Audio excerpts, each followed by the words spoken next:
नमस्कार, पद्मेश 24/7 में आपका स्वागत है। मैं हूं अर्चना मिश्रा। बुलेटिन की शुरुआत में सबसे पहले रुक करते हैं आज की हेडलाइंस पर।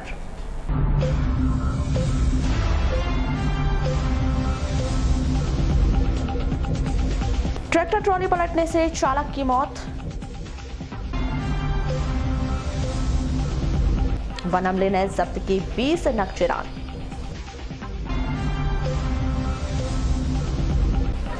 धड़ल्ले से बेची जा रही प्रतिबंधित पॉलीथिन।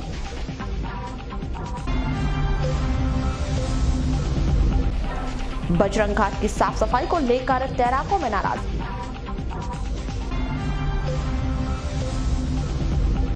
अतिक्रमण कार्यवाही से फुटकर व्यवसायी हुए बेरोजगार। और जिला मुख्यालय में मनाया गया मदर्स डे।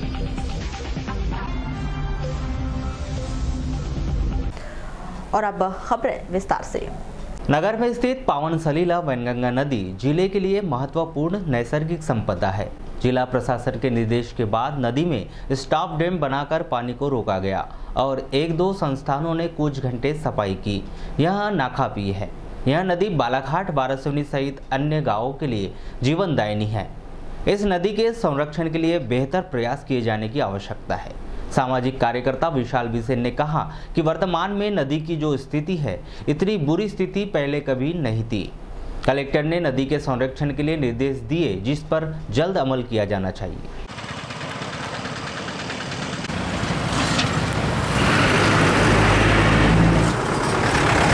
नहीं सुधरी, अगर 6 से 7 दिन के अंदर में तो नदी का पानी आना बंद हो जाएगा। वहाँ से बजरंग घाट के आगे बोरियों से पानी वैसे ही लीक हो रहा है।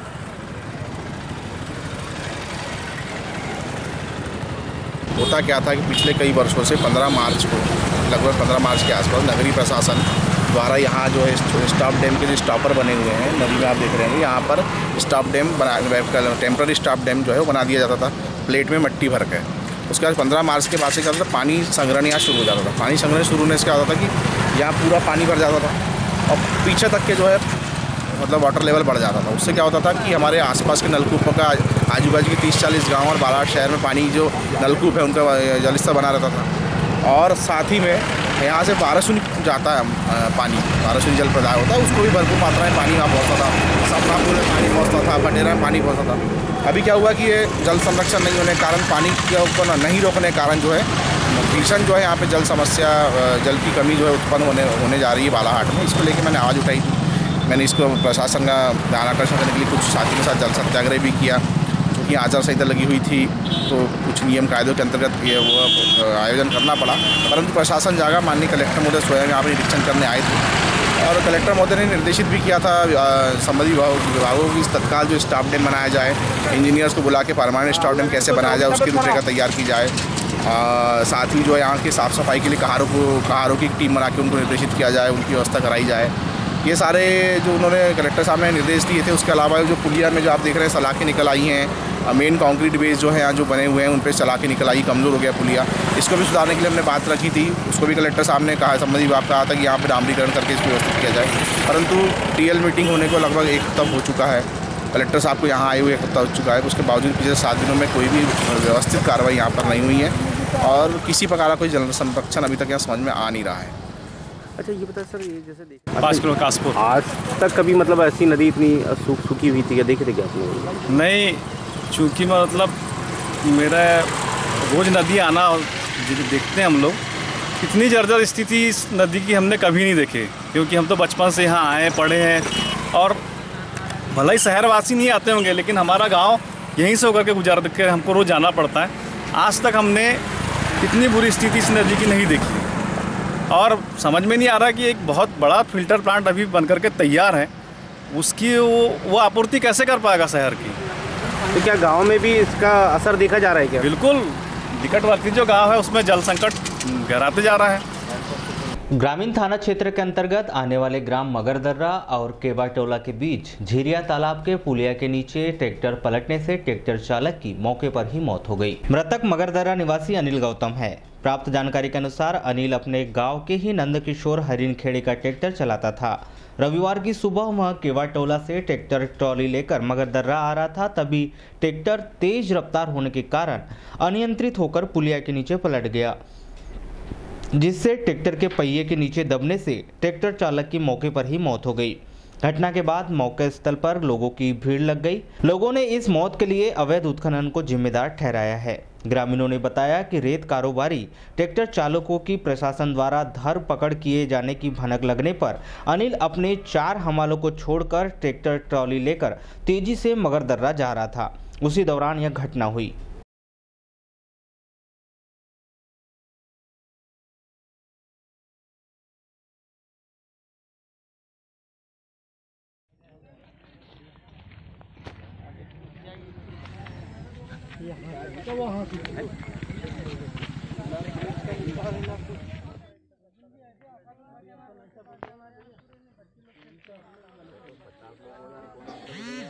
खाली किया डंप पे हैं ऐसा हो ना, ऐसे आवेदन लिख के दो 2 दिन कैमरा सीवन से ये सब इसमें तो बहुत सारे आएंगे ना, क्योंकि नदी से रेत लाके डंप कर रहे थे बोलते हैं लोग। अच्छा। और उनके पीछे पुलिस दौड़ी थी बोल रहे हैं, तो उसकी वजह से ऐसा हादसा हुआ है। मैं लीलाधर निकल। इस मामले के बारे में आप क्या जानते हैं? हाँ, बस यही कुछ नहीं, सब लेक में रेत निकल रही है, इसी चक्कर में यह हादसा हुआ है। तो ये अकेले ही थे ड्राइवर की या और कोई साथ में था? अब इनके साथ में पता नहीं, पर आते हुए तो अकेले ही दिखे थे। क्या मानते हो यहाँ डेली इतनी बहुत रफ्तार रही होगी गाड़ी की? हाँ, रफ्तार तो बहुत तेजी से ही थी। अच्छा, काफ़ी तेज रफ्तार से आ रहे थे। मदर्स डे के अवसर पर राष्ट्रीय मूल निवासी महिला संघ के द्वारा भटेरा चौकी स्थित संत नरहरि स्वर्णकार भवन में 1 दिवसीय जिला स्तरीय प्रबोधन एवं प्रशिक्षण शिविर का आयोजन किया गया, जो मानव अधिकार मित्र श्रीमती फिरोजा खान और राष्ट्रीय मूल निवासी महिला संघ की संभागीय अध्यक्ष नर्मदा नागवंशी के प्रमुख उपस्थिति में हुआ। इस कार्यक्रम में उपस्थित महिलाओं को वक्ताओं के द्वारा उनके अधिकारों के बारे में बताया गया। हमारी बहनें ओबीसी और ये धर्म परिवर्तित नहीं, जो भी बहन है सब एक हो, इस कार्य को आगे बढ़ाओ। पुरुषों से नहीं होती जब तक ये महिलाएं आगे नहीं आएगी, तब तक पुरुष भी नहीं कुछ कर सकते। हमको आगे आना पड़ेगा, उसके बाद पुरुषों को लाना पड़ेगा। हमारे पीछे वो क्या करेंगे? ये हमारा कार्यक्रम, जैसे हमारे ये राष्ट्रीय मूल निवासी महिला संघ के बैनर के तले ये कार्यक्रम होते रहते हैं। हमारा ये जन जागृति अभियान है और मतलब महिलाओं को जागृति की दिशा में ले जाना। हमारे महापुरुष राष्ट्रपिता ज्योति फुले द्वारा कहा गया है कि जागृति की ज्योति अखंड चालू रखो। तो हम अपनी महिलाओं को गुलामी समझा रहे हैं और उनको संविधान के बारे में भी जानकारी दे रहे हैं, उनको उनके अधिकारों के बारे में समझा रहे हैं। आज यहाँ पे कहाँ की महिलाएं आई हैं और कितनी महिलाओं ने? यहाँ पर जिले भर से महिलाएं आई हैं। भरवेली थाना अंतर्गत ग्राम आगरवाड़ा और बीजाटोला के बीच 2 मोटरसाइकिल आपस में टकराने से एक बालक सहित 3 लोग घायल हो गए। तीनों घायलों को उपचार के लिए जिला अस्पताल में भर्ती कराया गया है। प्राप्त जानकारी के अनुसार संजय बावनकर अपने 3 साथी के साथ मोटरसाइकिल से बीजाटोला से ग्राम पाथरवाड़ा शादी में शामिल होने जा रहे थे तथा अनुराग भलावे और मासूम भलावे मोटरसाइकिल से पाथरवाड़ा से बीजाटोला जा रहे थे। बीजाटोला और आगरवाड़ा के बीच दोनों मोटरसाइकिल आपस में टकराने से तीनों लोग घायल हो गए। दुर्घटना की सूचना मिलते ही 108 का ईएमटी सुरेश कुमार बिशेन, पायलट अमित शर्मा के साथ एम्बुलेंस लेकर घटनास्थल पर पहुंचे और तीनों घायलों को जिला अस्पताल लाकर भर्ती किया गया।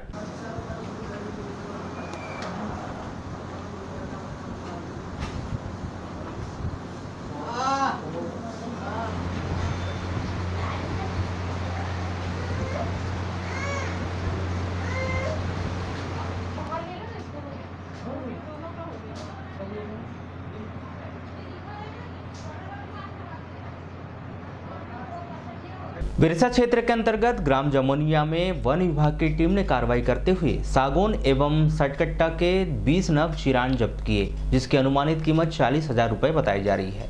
प्राप्त जानकारी के अनुसार रेंजर पीआर मदनकर अपनी टीम को लेकर सर्च वारंट के साथ रविवार की सुबह लिखन पांजरे के घर पहुंचे, जहां अवैध चिरान पाए जाने पर जब्ती की कार्रवाई की गई।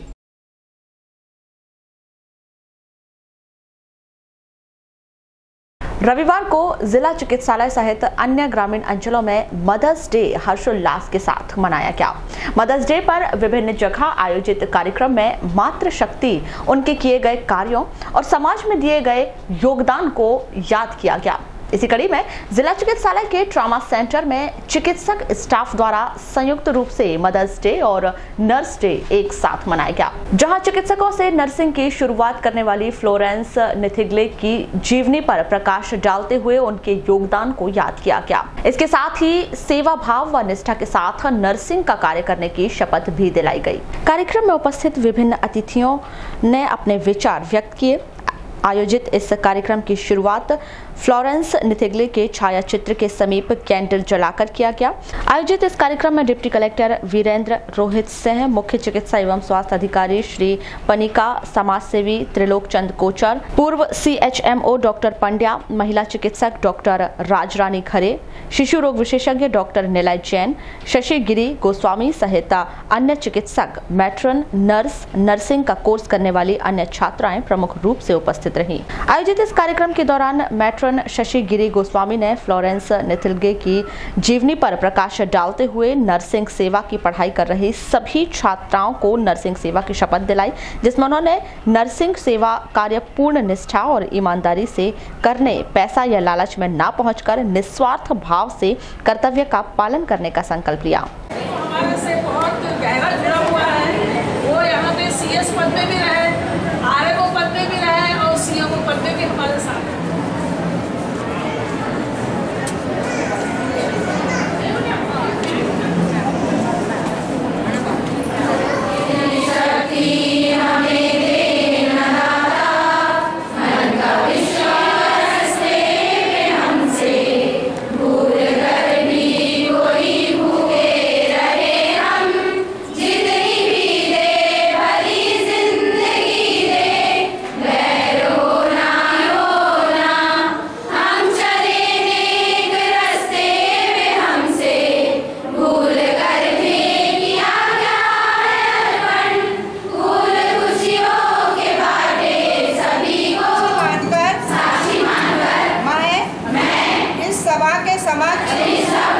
शपथ लेती हूँ कि मैं सदैव नर्सिंग सेवा एवं व्यावसायिक अनाय रखूंगी। मैं अपने मरीजों के धार्मिक विश्वासों का सदैव सम्मान करूंगी। मुझ पर परंतु एक नर्स भी एक माँ के रूप में ही मानी जाती है। पहले जो रिस्पेक्ट था वो रिस्पेक्ट अब खत्म हो रहा है, क्योंकि वो रिस्पेक्ट हमसे उनका खत्म नहीं हो रहा है। आप लोग ये गलत समझते हैं, क्योंकि कुछ हमारे बीच में ऐसा वो आ जाता है, गलत फहमियाँ भी पैदा हो जाती है, कुछ गलतियाँ हमारी भी होती हैं। ऐसा नहीं है, वो हमको एक्सेप्ट करना पड़ता है। और कई बार अभी भी मैं आप लोगों से रिक्वेस्ट करती हूँ कि मेरी 85 से लेके जॉब मैं कर रही हूँ। अभी आप लोगों को बता दूँ कि आप लोगों को वही हमारी भगवान, तो माँ हमारी भगवान होती है, जिसके कारण आज हम सबका अस्तित्व, आपका अस्तित्व है, मेरा अस्तित्व है, यहाँ पे बैठे हर इंसान का अस्तित्व है। तो माँ को हमेशा प्रणाम करना चाहिए, उसे हमें भगवान का दर्जा देना चाहिए और ज़िंदगी भर हमें माँ के लिए अच्छे से अच्छा करने की कोशिश करना चाहिए। ये नहीं देखना चाहिए कि माँ ने हमें क्या दिया और क्या नहीं दिया, ये देखना चाहिए कि माँ की वजह से हमारा अस्तित्व है। यदि वो हमें जन्म ही नहीं देती, जन्म दे के कूड़े करकट में डाल देती, जन्म दे के किसी और को गोद लेने के लिए दे देती, तो आज हमारा अस्तित्व इतना अच्छा नहीं हो पाता। तो सबसे पहले महिला दिवस की सभी जितनी भी माँ बैठी हैं उन सबको महिला दिवस की बधाई है।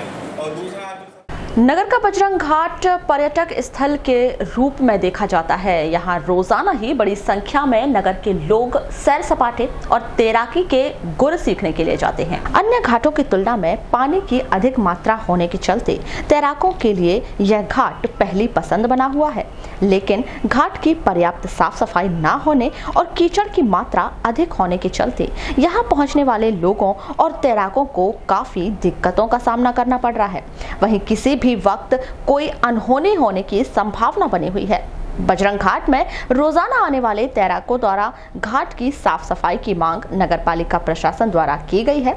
मामले के संदर्भ में की गई चर्चा के दौरान बजरंग घाट में स्नान के लिए रोजाना आने वाले नागरिक JP चलेवार ने बताया कि कई वर्षों से घाट की साफ सफाई ना होने से घाट में जहां तहां कीचड़ भर गया है। हर दिन नहाने जाते हैं, है ना, व्यवस्था तो ठीक है लेकिन थोड़ा कचरा गाड़ी है, साफ सफाई हो गई, व्यवस्था होना चाहिए, साफ सफाई की व्यवस्था होनी चाहिए, साफ सफाई की व्यवस्था होनी चाहिए। और क्या क्या सुविधाएं हैं वहाँ पर? सुविधा बस नहाने की व्यवस्था है, और क्या है, सुविधा क्या है। और ये जो सड़क दिख रही है, ये रोड थोड़ा सा गिट्टी वाली है, तो इसको थोड़ा सा ठीक से हो जाए, डामरीकरण बोले सीमेंट रोड हो जाए। वहीं पूर्व पार्षद अशोक सिंह बैस ने बताया कि बजरंग घाट में साफ सफाई न होने से जहां तहां कीचड़ और कचरा नजर आ रहा है, वहीं जहां तहां झाड़ियां उग जाने की वजह से दुर्घटना होने की संभावनाएं बनी हुई हैं। उन्होंने स्थानीय प्रशासन से उक्त घाट की साफ सफाई करने की मांग की है, साथ ही प्रशासन को घाट की स्वच्छता सहयोग करने को भी कहा है। रोड की तो बहुत बड़ी समस्या है, पूरा यहाँ से जो गिट्टी निकल गई है, पूरे यानी गिरने का डर रहता है हम जैसे बुजुर्ग आदमी के लिए। और वहाँ नदी में तो इस बार थोड़ा घाट सुधरा है, बाकी कीचड़ बहुत है और कचरा साफ होना चाहिए वहाँ पर। तो क्या मांग करते हैं आप प्रशासन से, जो भी जिम्मेदार? नगर पालिका से इनसे मांग करता हूँ कि वहाँ पर जो कचरा हो गया है, जिससे झाड़ियों में बच्चे हो सकता है कि दुर्घटना कोई घट सकती है, तो इसकी रोक के लिए वहाँ की यदि झाड़ियाँ साफ़ कर दी जाए तो घाट इतना सुंदर हो जाएगा। थोड़ी सी मेहनत का काम है और उसमें हम लोग भी साथ देने तैयार हैं।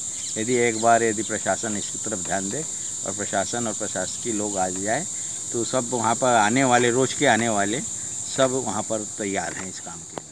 वहीं इस पूरे मामले के संदर्भ में दूरभाष पर चर्चा के दौरान मुख्य नगर पालिका अधिकारी गजानन नाफड़े ने बताया कि नगर पालिका विभिन्न घाटों की साफ सफाई के लिए हमेशा तैयार रहती है। पिछले वर्ष भी हमने बजरंग घाट की साफ सफाई की थी, इस वर्ष भी हम स्वच्छता अभियान चलाने के लिए हर संभव मदद करेंगे और जल्द ही नगर पालिका का पूरा अमला बजरंग घाट की साफ सफाई के लिए दिया जाएगा।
यूँ तो शासन प्रशासन द्वारा लोगों के स्वास्थ्य के लिए अनेक योजनाएं बनाई गई हैं, लेकिन लाख कोशिशों के बावजूद भी शासन प्रशासन और स्थानीय जनप्रतिनिधियों की कोई मदद न मिलने के चलते ग्राम कोसमी बालाजी नगर निवासी उमेश ब्रह्मे के हालात काफी दयनीय हो चुके हैं। हालात ये है कि उन्हें अपनी दैनिक जरूरतों को पूरा करने के लिए दूसरों पर निर्भर होना पड़ रहा है। प्राप्त जानकारी के मुताबिक कोसमी वार्ड नंबर 4 निवासी उमेश ब्रह्मे को सिकल सेल सहित अन्य बीमारियों ने घेर रखा है और आर्थिक स्थिति दयनीय होने के चलते वे अपना इलाज तक नहीं करा पा रहे हैं।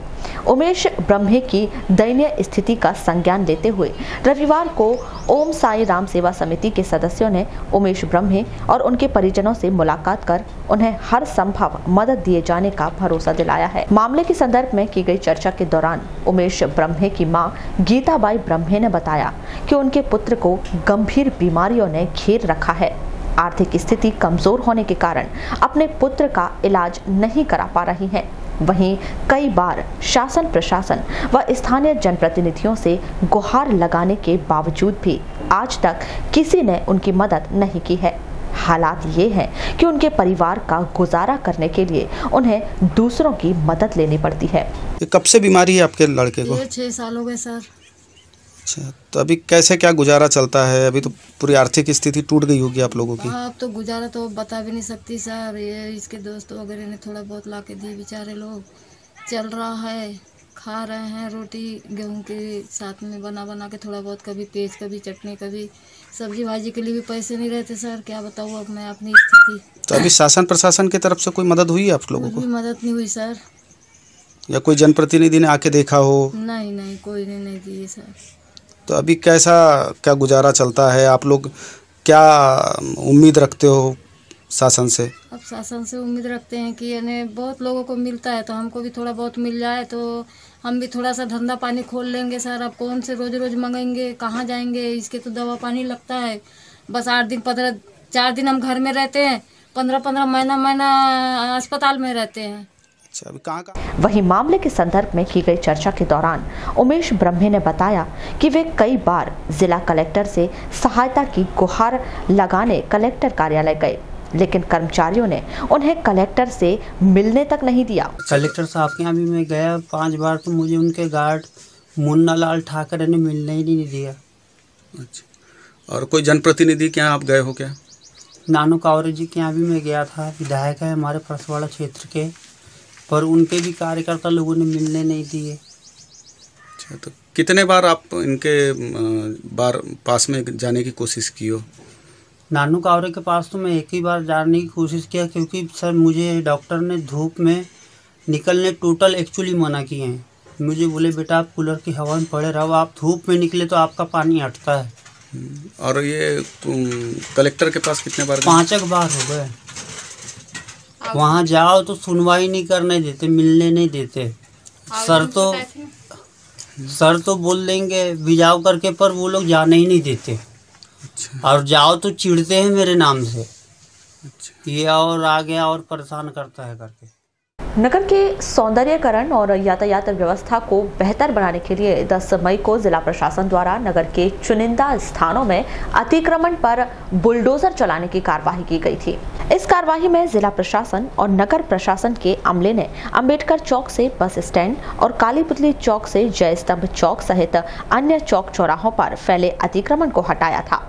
एक और जिला प्रशासन की इस कार्यवाही की जगह जगह सराहना की जा रही है, तो वहीं दूसरी ओर जिला प्रशासन की इस कार्यवाही ने कई लोगों को बेरोजगार कर दिया है और कार्यवाही को 3 दिन बीत जाने पर भी फुटकर दुकानदार इस कार्यवाही से उभर नहीं पाए हैं। कार्यवाही के बाद कुछ फुटकर व्यवसायियों ने अपने चयनित स्थान पर पाना पेचिस लेकर 2 वक्त की रोटी का जुगाड़ कर लिया है, तो वहीं दूसरी ओर ऐसे कई फुटकर दुकानदार हैं जो अब भी बेरोजगार घूम रहे हैं। कुछ फुटकर दुकानदारों को जिला प्रशासन द्वारा पुराने बस डिपो के पास दुकान लगाने की जगह दी गई है, लेकिन वे इस विस्थापन से काफी नाराज हैं और उन्होंने जिला प्रशासन को अपनी रोजी रोटी का हवाला देते हुए उनका विस्थापन किसी अन्य जगह किए जाने की मांग की है।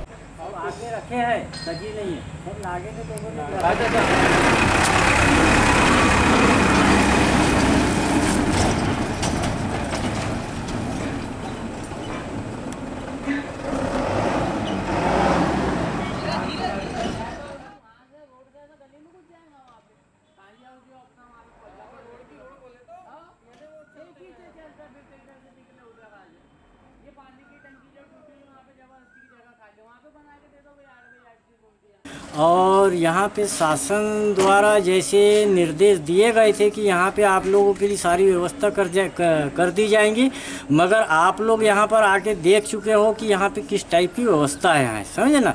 पहले भी मैंने बोला था कि यहाँ पे बारिश के अंदर में बहुत सारा पानी आएगा, कीचड़ होगा। अभी भी 4 व्हीलर वाले हैं कि ये 4 व्हीलर वालों के लिए जगह यथावत है। आप भी अभी देख रहे हैं कि यहाँ पर कई गाड़ी जो है 4 व्हीलर को काम हो रहा है। अगर 2 व्हीलर वाले दुकान के सामने में अगर 4 व्हीलर वाला लगा देगा तो आपस में ही यहाँ पे झगड़े तूफान होंगे। और शासन ने हम लोगों को एकदम ऐसा हटा दिया जैसे कूड़ा कचरा समेट के क्या कहते भी फेंक दिया। हम लोग क्या छोटे परिवार वाले हैं और छोटे रोजगार वाले हैं। हमारा रोजगार आवागमन, जहाँ रोड का साधन होता है, जहाँ आवागमन चलता है, उसी से हम लोगों का रोजगार चलता है।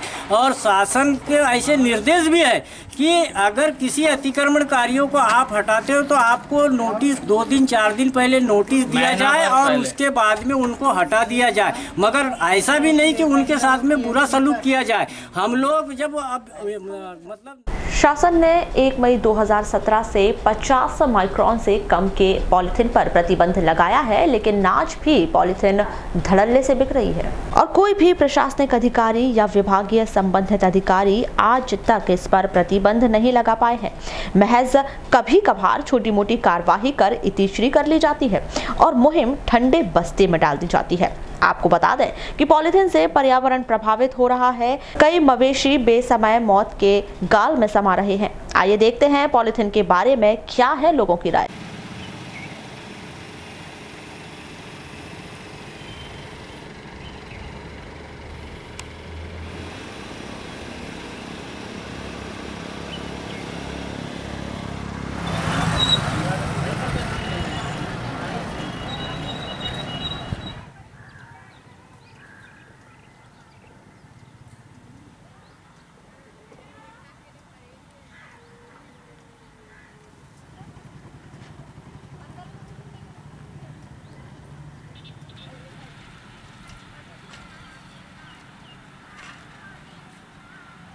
पॉलीथीन का उपयोग तो धड़ल्ले से चल रहा है और दूसरी बात कि ये पशु खा रहे हैं पॉलीथीन को और उससे पशु की मृत्यु हो जा रही है। और दूसरी बात कि ग्राहक को अपन ने 2 रुपये लीटर छूट दिए हैं दूध में, फिर भी ग्राहक वो छूट का फ़ायदा नहीं उठा पाता, वो पॉलीथीन में ही दूध ले जाता है। एक जागरूकता का अभाव है सब में। हाँ, सब में जागरूकता का अभाव है।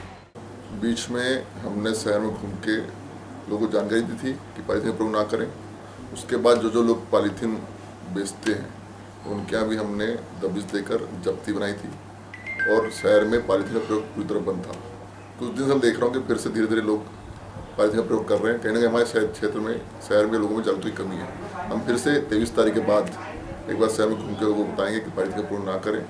यदि करेंगे तो पुनः हम सख्ती से जब्त करेंगे और जो लोग इसकी बिक्री करते हैं उन पर कार्रवाई करेंगे और चाहेंगे कि हमारा शहर पर्यावरण युक्त रहे, प्रदूषण से मुक्त रहे। और शहर में वाकई कहीं ना कहीं पॉलीथीन प्रयोग से हमारी गौ माता की मौत हो रही है और जरूरी देश हित में भी जरूरी है कि पॉलीथीन प्रयोग ना हो। वह धीरे कम हो गया है और तो थोड़ा जो शुरू हुआ है कुछ दिन से भी, हम चाहेंगे 23 तारीख के बाद रिजल्ट आने के बाद से ही हम शहर में खुद घूमकर अपने प्रशासन के साथ पूरे शहर में पॉलीथीन मुक्त करने का प्रयास करेंगे। नगर मुख्यालय लालबर्रा से अमोली बमनी समनापुर तक लगभग 20 करोड़ रुपए की लागत से निर्माणाधीन राज्य मार्ग क्रमांक 48 सीमेंट कंक्रीट सड़क को जोड़ने वाले लगभग 800 मीटर लंबे हिस्से का सीमेंट कंक्रीट कार्य विगत 2 माह से बंद पड़ा हुआ है। ठेकेदार के द्वारा सड़क बनाने के लिए इस हिस्से में सड़क के एक ओर बेस डालने के लिए गड्ढे खुदवाए गए थे, जिसके पश्चात काम बंद कर दिया गया है, जो ग्रामीणों व राहगीरों के लिए परेशानी का सबब बना हुआ है। एक ओर जहां वर्तमान समय में राहगीरों को धूल का सामना करना पड़ रहा है, वहीं हर पल उड़ रहे धूल के गुब्बारों से सड़क किनारे बसे ग्रामीणों के स्वास्थ्य पर बुरा असर पड़ रहा है। सड़क निर्माण कार्य बंद होने के कारण हो रही परेशानियों का जायजा लेने पहुंची बदमेश की टीम ने पाया कि ग्राम पंचायत अमोली की सीमा से नगर मुख्यालय को जोड़ने वाले अति महत्वपूर्ण हिस्से में अब तक ठेकेदार के द्वारा कोई ध्यान नहीं दिया गया है।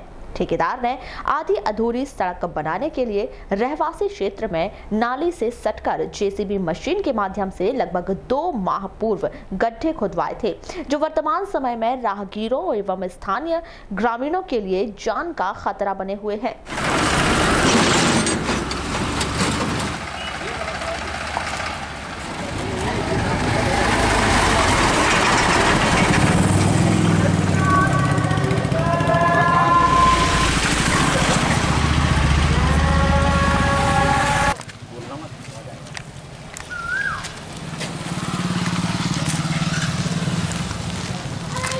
लक्ष्मण तुम सर कहाँ है? रोज ऑटो चलाते हो आप? हाँ, आपका ही ऑटो है? अपना ही ऑटो है।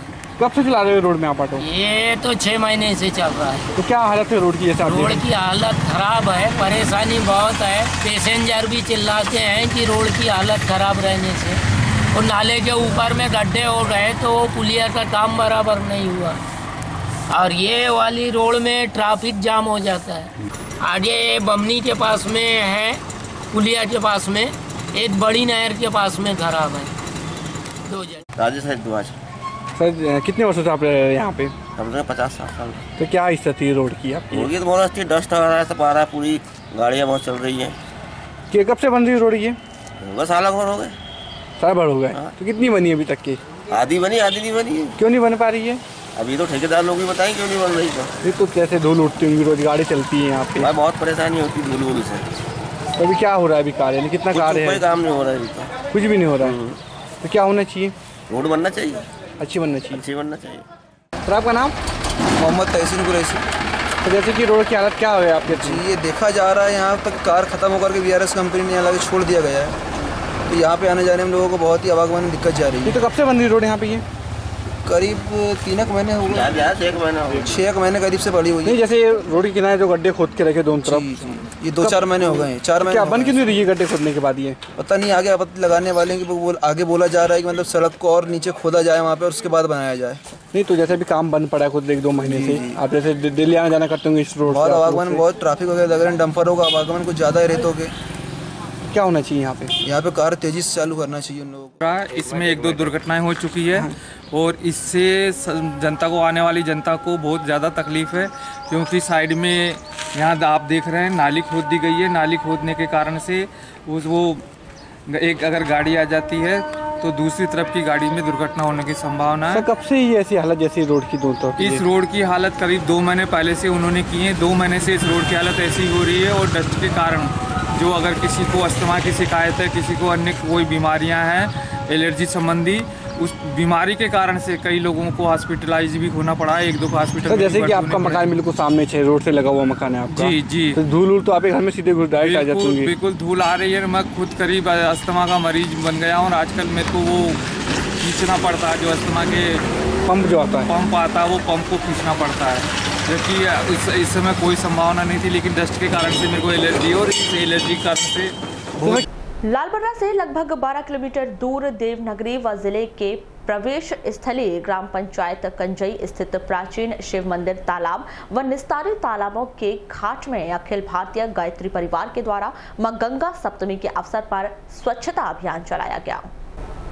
इस अवसर पर अतिथियों व गणमान्य जनों के द्वारा सर्वप्रथम तालाब के तट पर विधि विधान से मंत्रोच्चारण के साथ पूजा अर्चना कर आरती की गई, जिसके बाद ग्राम के प्राचीन थोपन निस्तारी तालाब में जल शुद्धिकरण, जल संवर्धन एवं स्वच्छता अभियान चलाकर साफ सफाई की गई, जिसके बाद प्राचीन शिव मंदिर परिसर में सभा का आयोजन किया गया, जिसमें वक्ताओं के द्वारा जल संरक्षण हेतु विचार रखे गए। मैया की जय, भारत माता की जय, शिव बाबा की जय, गायत्री तीर्थ शांति कुंज हरिद्वार की जय, शक्तिपीठ कंजई की जय, आज की इस पावन तिथि की जय।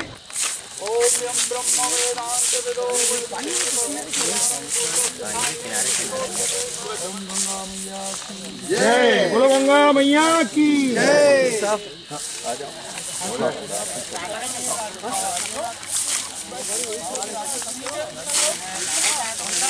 मैं क्या करवा रहा हूँ,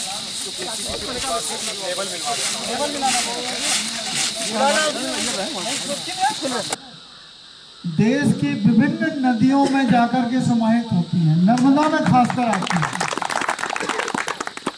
और इसीलिए ये पर्व सप्तमी से लेकर के गंगा दशहरा, जिस दिन की भागीरथ की तपस्या सफल हुई थी, जिनकी भागीरथ शिला आज भी देवभूमि उत्तराखंड में है, विचार शिला के रूप में पूज्य गुरुदेव पंडित श्री राम शर्मा आचार्य भी उस शिला पर पहुंचे हैं, बैठे हैं 3 बार के अज्ञातवास में।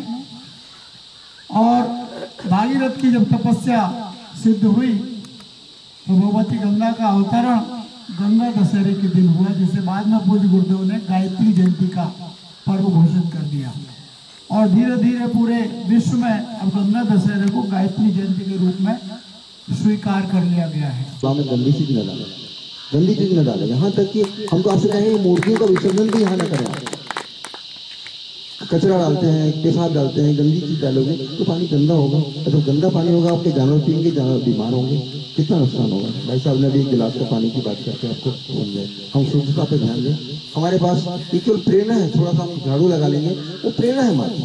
हम जैसे यही है कि इसमें सभी का अपना श्रमदान देना चाहिए और जहाँ भी अपने जो भी स्रोत हैं जहाँ भी जैसे हैं, चाहे वो बावड़ी हो, चाहे कुआं हो, तालाब हो, उनमें सब साफ सफाई करना चाहिए और अपना जल को संचित करने का काम करना चाहिए, जल को रोकने का काम करना चाहिए। यही मेरा सभी से अनुरोध है कि इसमें सब अपना श्रमदान दें। ये एक पुनीत कार्य है जो माँ गंगा की सप्तमी की तिथि पे रखा गया है और आज पुष्य नक्षत्र भी संयोग से आया है। ये हम सबके लिए बड़ा सौभाग्यशाली दिवस है।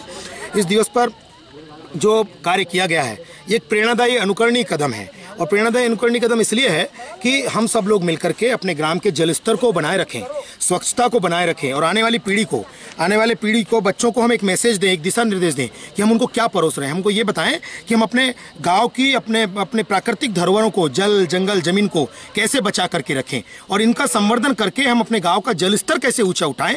इस प्रयास को लेकर, इस सार्थक प्रयास को लेकर के जहाँ हमारे अखिल विश्व गायत्री परिवार ने शांति कुंज से, हरिद्वार से डॉक्टर प्रणव पंड्या जी, सैल दीदी और हमारे युवा कुल सचिव सम्मानीय भाई चिन्मय पंड्या जी के सूक्ष्म सानिध्य में, उनके निर्देशन में ये पूरे। बुलेटिन के अंत में एक बार फिर नजर डालते हैं आज के हेडलाइंस पर।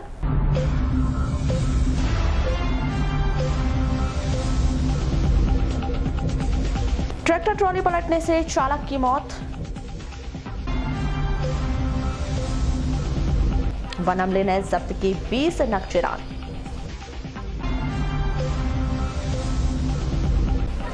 धड़ल्ले से बेची जा रही प्रतिबंधित पॉलीथिन।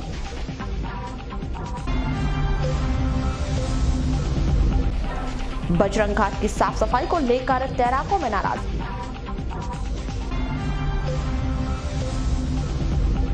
अतिक्रमण कार्यवाही से फुटकर व्यवसायी हुए बेरोजगार। और जिला मुख्यालय में मनाया गया मदर्स डे।